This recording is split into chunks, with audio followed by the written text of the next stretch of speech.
Sa ikalawang pagkakataon, muling bumisita ang United Nations Development Program sa Baguio upang ipagpatuloy ang multi-sectoral capacity building tungkol sa circular economy na siyang unti-unting isinusulong sa lungsod.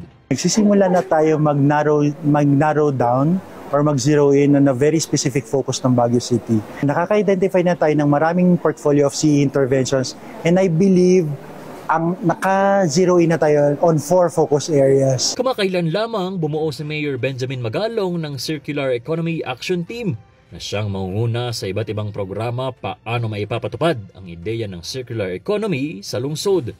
We're not treating waste as a waste, but waste as a resource. Kaya nga natin ngayon ipupursue itong circular economy na itutulong sa atin ngayon ng ating partners from the United Nations Development Program, UNDP for that matter. Sa pangunguna ni Architect Don Atabangin, bumuo ito ng 4 focus areas na binubuo ng iba't ibang sektor.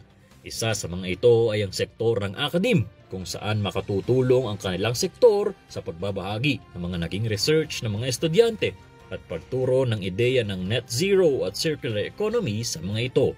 A collaboration with the academe so that researchers do not just gather dust in the library but find meaningful execution and implementation in the community. Ayon naman kay Mayor Benjamin Magalong, malaki rin ang magagawa ng publiko sa pamamagitan ng pagsasaayos ng waste management sa tahanan, tulad ng pagbawas ng mga napuproduce na basura at pag-segregate ng mga nabubulok sa hindi nabubulok.